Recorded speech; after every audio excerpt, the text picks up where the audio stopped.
नमस्कार। वक्फ पर कल सुप्रीम कोर्ट ने एक अंतरिम फैसला दिया। लगभग 178 पन्नों का फैसला। और उसके बाद उस फैसले की अलग अलग तरीकों से व्याख्या हो रही है, समीक्षा हो रही है। उस फैसले के अर्थ को समझाया जा रहा है या समझा जा रहा है।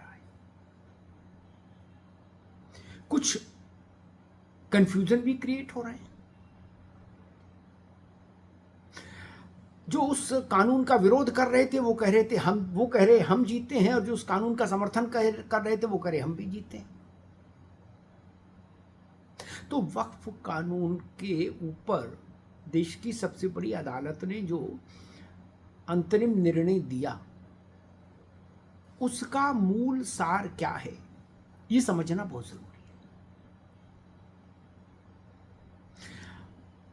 आज इस मंच पर हम इसी को समझने की कोशिश करेंगे कि कल सुप्रीम कोर्ट ने जो फैसला सुनाया, उसके बाद वक्फ को लेकर अब देश में तस्वीर क्या बनेगी।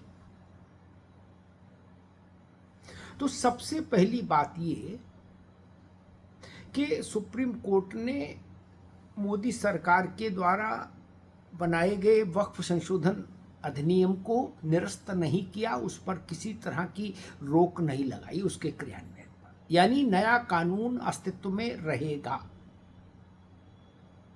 और उसी के अधीन वक्फ की सारी संपत्तियों का रजिस्ट्रेशन होगा, जो अनिवार्य होगा।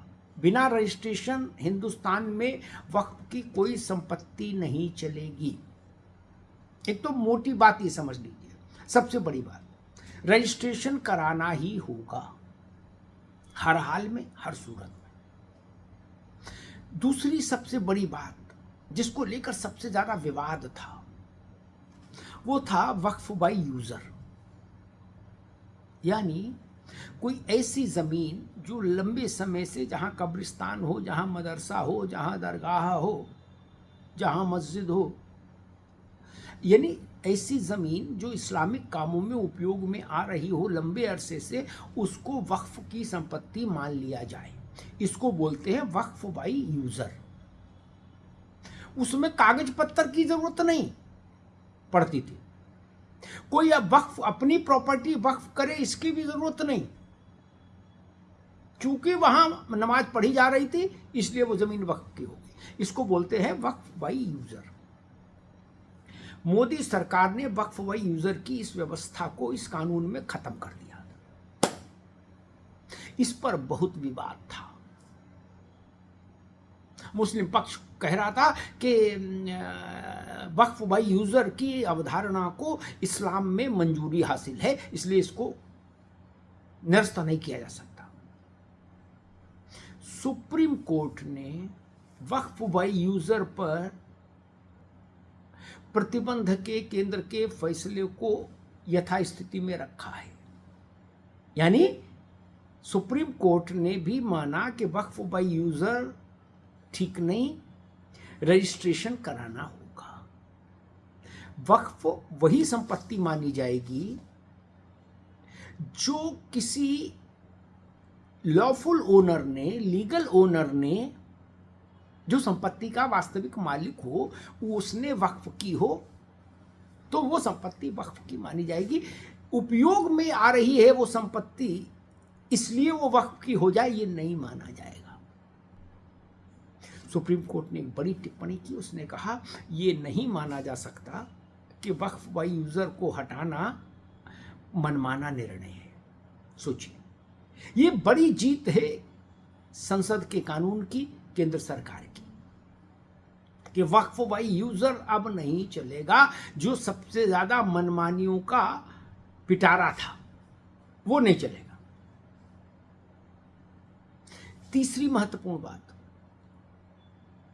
जहां जमीन को लेकर विवाद होगा कि सरकारी जमीन तो नहीं कब्जा कर ली वक्फ वालों ने, वहां डिस्ट्रिक्ट मजिस्ट्रेट का निर्णय अंतिम नहीं होगा। हालांकि केंद्र सरकार पहले भी कह रही थी कि डिस्ट्रिक्ट मजिस्ट्रेट फाइनल अथॉरिटी नहीं होगा संपत्ति के टाइटल को तय करने के लिए, लेकिन फिर भी सुप्रीम कोर्ट ने अपनी तरफ से एक राइडर और लगाया और उसने कहा कि डिस्ट्रिक्ट मजिस्ट्रेट इस पर फैसला नहीं ले सकते अंतिम रूप से, ये फैसला ट्रिब्यूनल लेगा और ट्रिब्यूनल के बाद हाई कोर्ट, और जब हाई कोर्ट का फैसला आ जाएगा उसके बाद सरकार जमीन के स्वामित्व के बारे में अंतिम निर्णय लेगी और राजस्व रिकॉर्ड में उसकी एंट्री करेगी। एक चौथी महत्वपूर्ण चीज ये भी कि वक्फ बोर्ड में 5 के स्थान पर अधिकतम 3 ही गैर मुस्लिम सदस्य रखे जाएं। सरकार के कानून में 5 थे, सुप्रीम कोर्ट ने उसको घटा के 3 कर दिया। छठी महत्वपूर्ण चीज ये, देश की सबसे बड़ी अदालत चाहती है कि वक्फ बोर्डों के सीईओज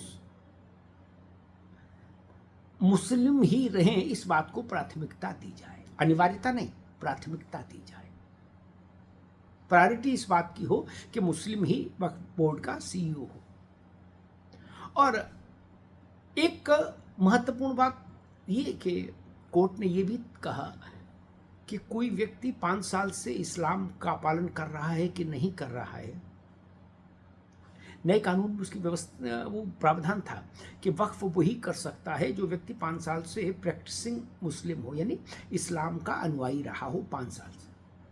सुप्रीम कोर्ट ने कहा कि अभी राज्यों के पास ये जानने और परखने का कोई तंत्र नहीं है, मैकेनिज्म नहीं है कि कौन व्यक्ति 5 साल से मुस्लिम धर्म का पालन कर रहा है और कौन नहीं कर रहा।